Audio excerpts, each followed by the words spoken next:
Time for another Coach Life. So, yesterday was powerful. There was so much change.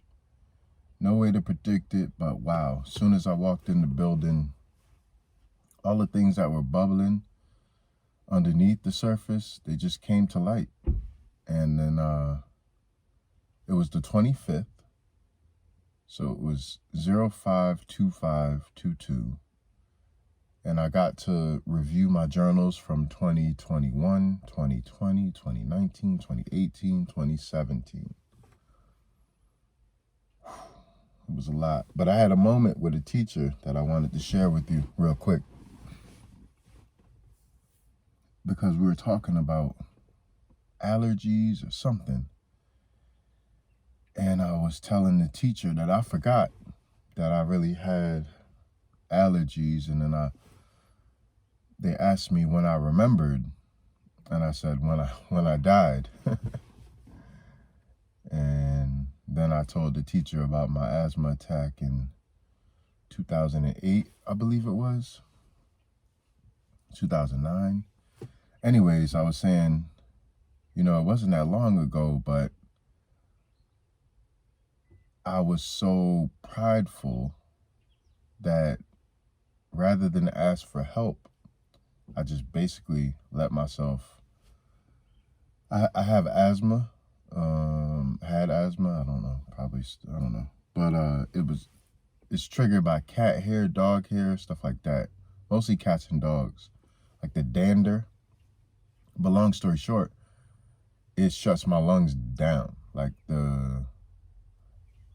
the science behind it is kind of murky, but essentially I think the body builds up all of these fluids to fight off the allergies, but it's working against itself because it just floods everything essentially, and it causes severe swelling, inflammation in the fluids and all that. So basically, you suffocating and drowning and all this stuff, and it's like a boa constrictor, just squeezing and squeezing and squeezing. And then so at this point in my life, I was homeless in New York.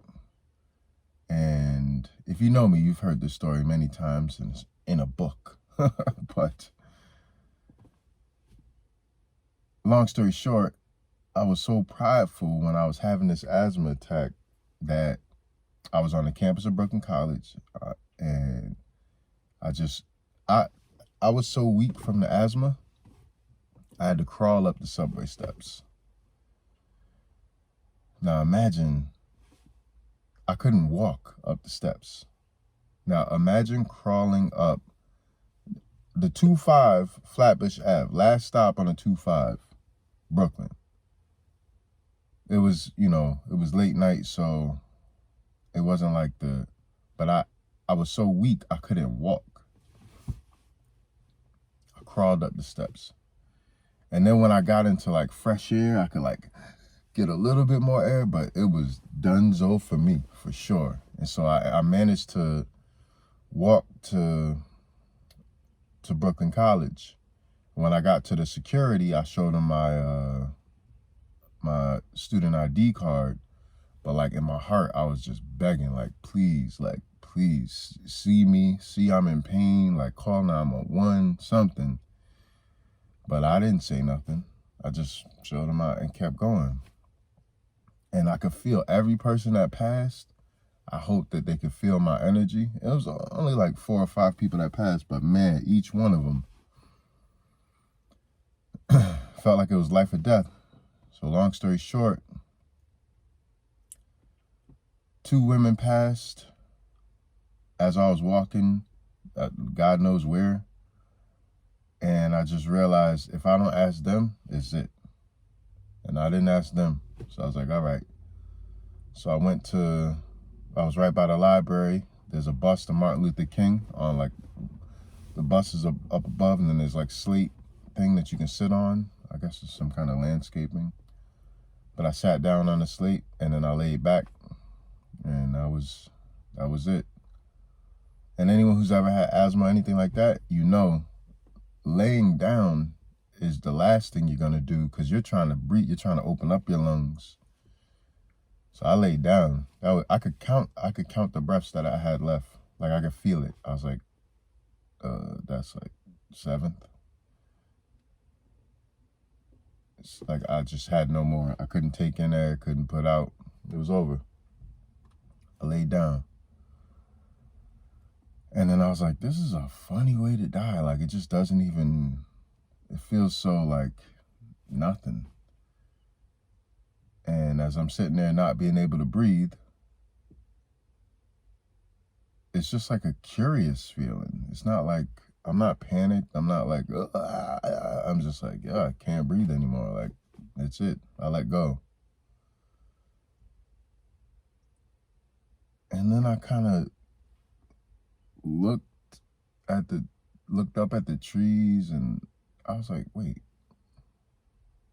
what? And then I sat up, and I was like, what is going on? Like, you ever held your breath long enough to the point where you forgot you were holding your breath?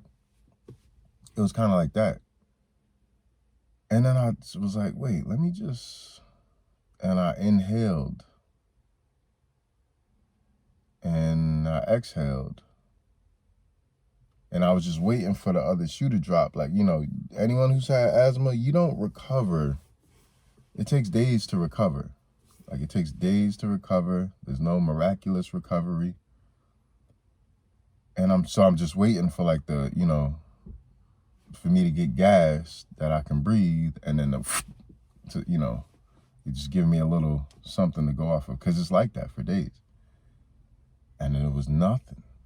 I could breathe, like I could, from the point that I sat up to the point that I tested, like I could breathe like I never had asthma a day in my life. And so I got up, I walked. I don't remember exactly what I did after that, because it was just like, okay, it was like life number 2.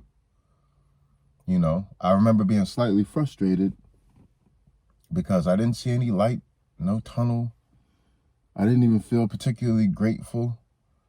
I was like gleeful. I was like a little kid. Like I was like, yo, this is crazy. Like, but then I was like, it's kind of like, how am I gonna now?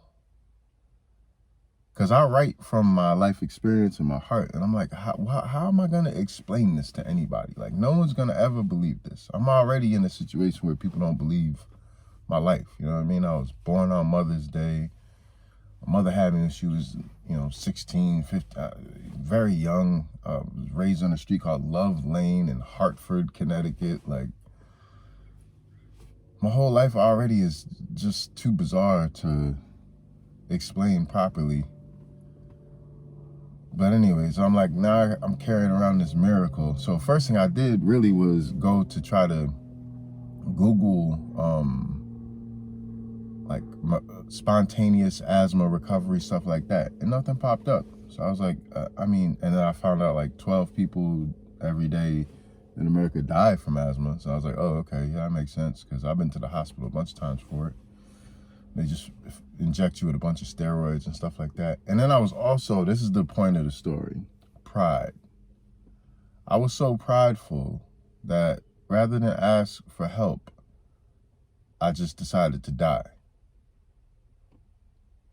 And that, I don't know who to blame for that. I'm going to blame myself mostly, for sure.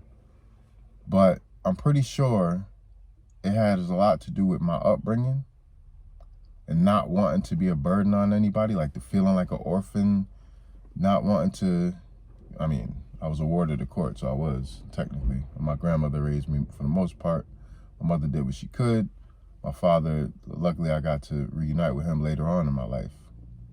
But I say all that to say, I don't think it's a bad thing. I took pride to its outermost extreme and died for it. And now I know the full value of it, good or bad. Coach life.